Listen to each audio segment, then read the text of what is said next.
What a nice, peaceful Missouri day. It's quiet, and I have nothing to do. There's just nothing better.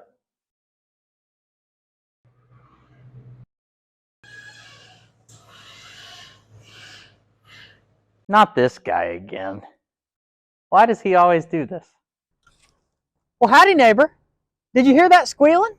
Yes, I heard the squeal when you pulled into the driveway. I heard it when you were down the street. How about now? Do you hear it now?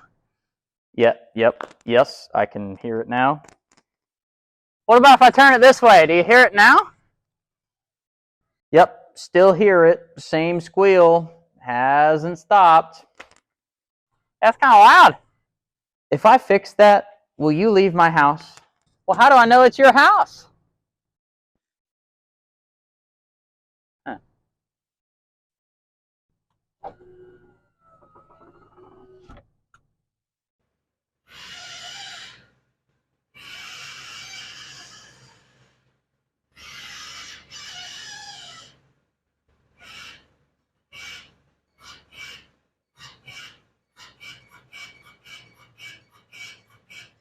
What's going on, YouTube? Welcome back to Do It Garage. Today, I'm going to be doing a Pitman arm replacement on my 97 F-150, which will hopefully, with any luck, cure that squeal that you heard at the beginning of the video. Now, I'll get you under the truck here in a second, and I'll show you why I think it is the Pitman arm that's making that noise. But in the meantime, here's our replacement part that'll be going in here. This is a Moog. It came from Rock Auto. It was about $40 delivered. The reason I got this one was it was the only one I could find with a grease cert on the side.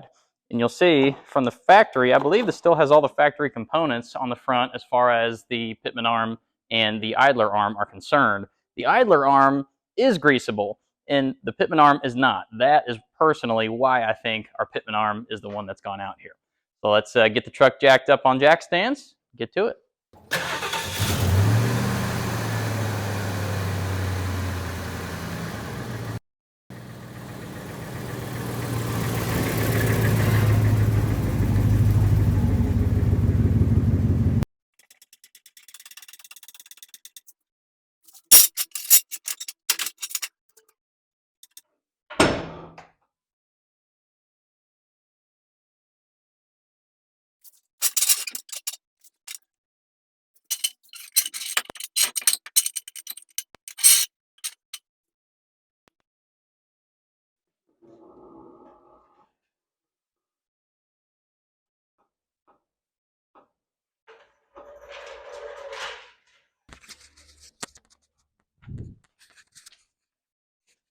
I really need to get a lift.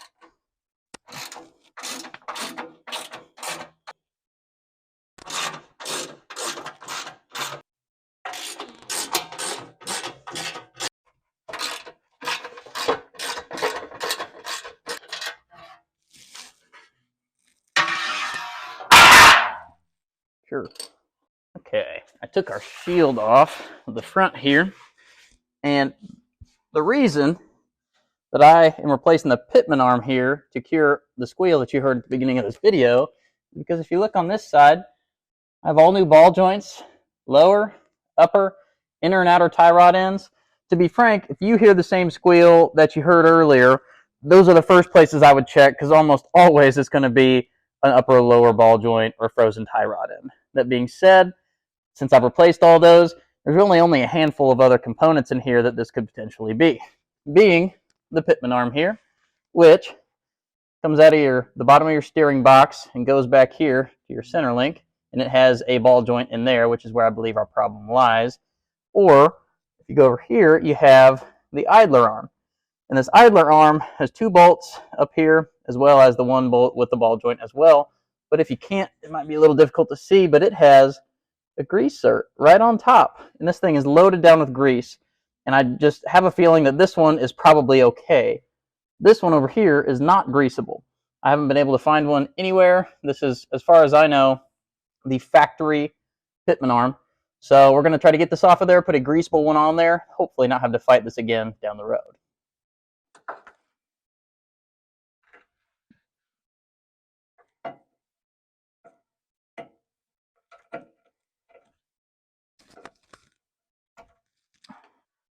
This one here is a 15/16 with a long extension on it.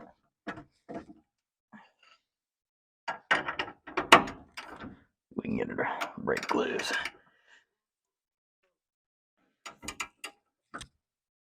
There it goes. That's the easy part.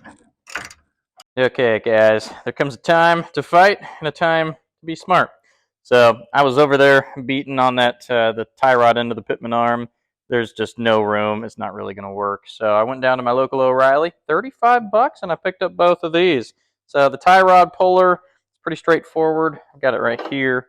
All you do, put these little notches on the top of your tie rod, or I guess it'd be the top of the center link, and then you just push up on the rod from the bottom, screw this in. It's got a nice little, you can just stick an extension in there. Get that one done. This one should be no problem. The Pitman arm, though, is going to be a challenge because on this truck specifically, the cross member's in the way. So I'm going to try to make it work. I'm going to see if I can get it to pop loose, maybe put a little pressure on it with the Pitman puller as much as I can, and then hit it with a hammer, see if it can bust it. I don't know. We'll get to it. But let's start with the tie rod in and see how that goes.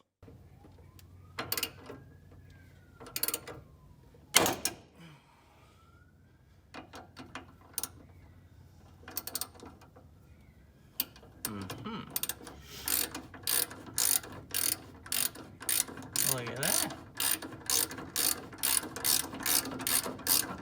Beautiful.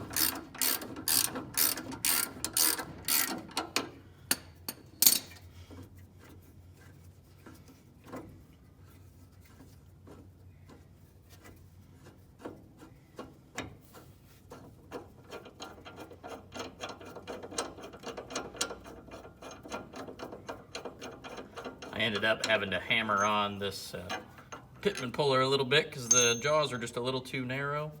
So I hammered it a little bit, and then it fit better, and then was able to pull it off. There we go. I don't think you can see it on the camera, but there's a cross member right here. You've heard me talk about a couple times now. In between the Pitman arm and the cross member, there's only about a 3-inch gap, maybe. So I need to get this nut off of here. It's rather sizable. So let's get to that. I believe it's a 32 millimeter. Either that or just a big wrench. I don't know. We'll see what I can find in the bench. But when you get that off, it should come with a lock washer. You're going to want to hold on to that, and then we'll try to get this girl off of here. I was able to find this obnoxiously large wrench that I think will work. It's a 1 5/16. I'm going to be honest with you, though. This thing's really tight. So, I don't know. We're going to play the leverage game here.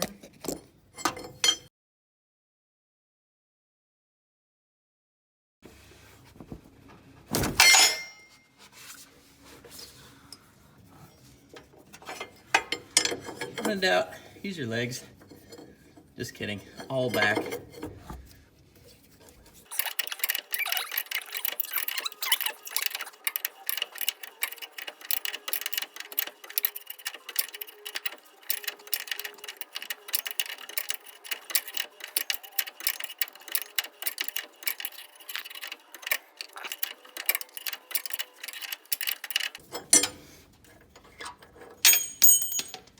Perfect.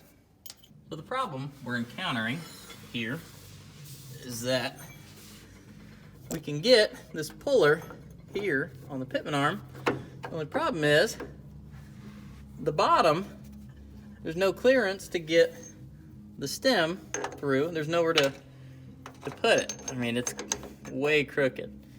So I just don't know that that's going to work. They do make specific Pitman arm pullers for this truck. I don't have one. What I do have is a big pry bar.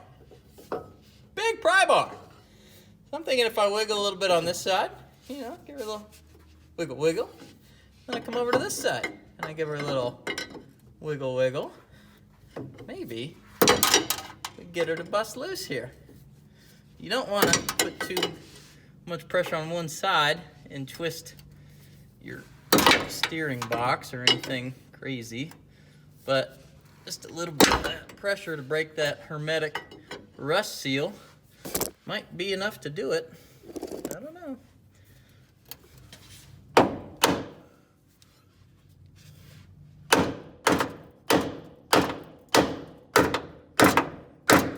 I feel like prying on this too much is gonna damage our steering box, which, I mean, this bottom is not, it's just functional. It wouldn't matter, but I don't want to. I'll keep at it.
Oh, there it goes. Oh, dear Lord.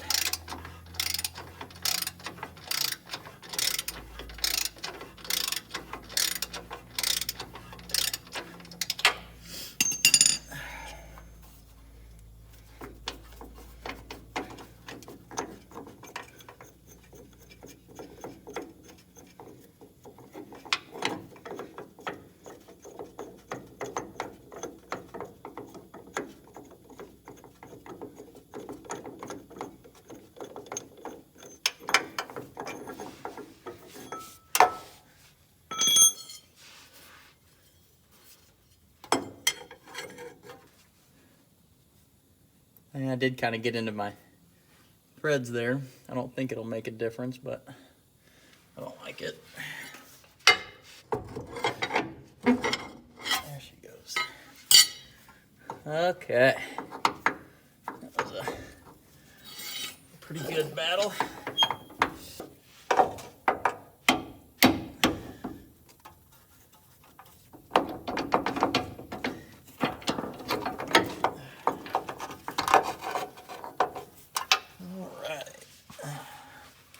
And here's what the old Pitman arm looked like. As I said, there's no grease cert on here. This thing is extremely loosey-goosey, and I mean, it just feels dry, if you will. There's no grease anywhere up in here. Can't really get the boot back, but either way, I'm really hoping this is our problem. And this is the carnage. I mean, I cut all the way through that from here all the way down to about the last 3/8 of an inch or more, and it still would not let go. Look how rusted those are. So the new one, I'm gonna put anti-seize on. What an idea. In my opinion, I would consider this a design flaw from Ford, because I mean, this was just extraordinarily hard to get out there. Unless you have a specialty Ford tool specifically for this truck to get this off, I don't know how else you'd do it. I was able to use that Pitman puller that just came from O'Reilly. It wouldn't hardly fit, and I'll tell you, I think I had to get it a little loose, if you will. I mean, I had to cut it and then beat on it with a hammer, had the air chisel in there, and then finally when I put the Pitman puller in it, it let go. So I think it worked. I also had to put the nut on, just thread it up to flush with the bottom of the bolt, and that finally worked. So either way, the replacement of this should go much easier than getting this one off did. Let's get into that. Here's a little better look at our new Pitman arm. This came from Moog. The only difference between this and the old one is this one has a grease cert. This is the only reason I got this one. All the other ones that Rock Auto had, they didn't look greasable, but I'll even take a less expensive part or a cheaper part, if you will, for something I can grease. So it comes pre-greased. It does have a boot ready to go. The installation of this is the reverse of everything I just did. This has a castle nut on the end that gets tightened to 67 foot-pounds, and the bigger nut holding this to the steering box is around 200, anywhere from 170 to 200. I mean, that's pretty tight, or considering my German lineage, it's good and tight. But anyway, you can see that several of these are a little larger than the other ones. There's 4 of them, so I mean, you cannot align this wrongly when you put it back on. You could, but it would be so far off, it'd be 90 degrees off that you wouldn't be able to get this into your center link. So just get it back on there as best you can, get her tightened up, and I'm gonna put some anti-seize on the threads to make sure that this process, if it ever needs to be repeated, is not as difficult as it just was. You don't need an alignment. Nothing should be out of alignment at all in doing this job. We're good to go. I know the video quality isn't great down here, but I did put some anti-seize on the threads. Help the next guy out, for the love of God. This is not an easy job. And then I went ahead and got the castle nut in on the tie rod end of this. I'm just trying to get it into position here, but it's proving to be a little bit of a challenge here.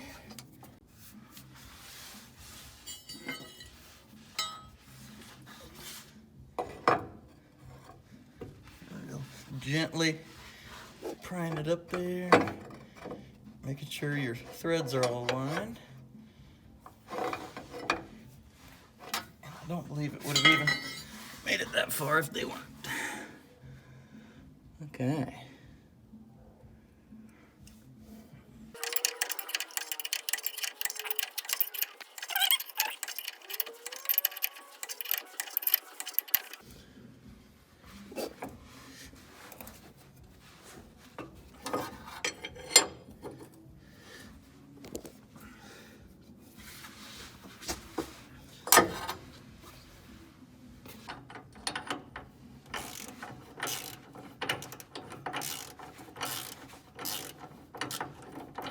"67 foot-pounds on this one.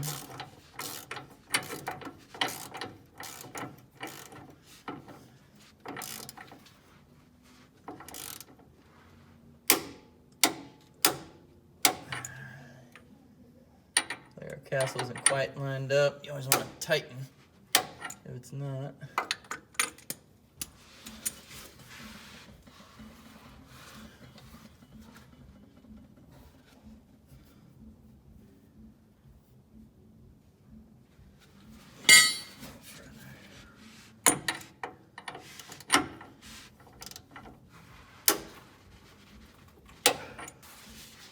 Got her key.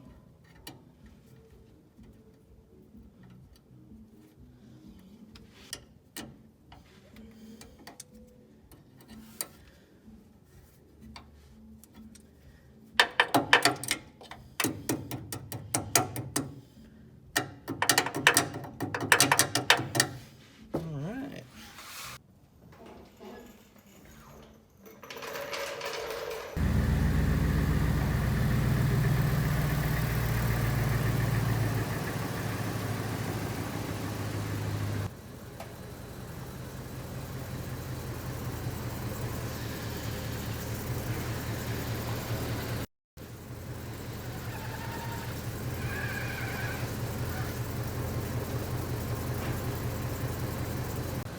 Okay, that is a wrap on this. This thing was a bit of a bear.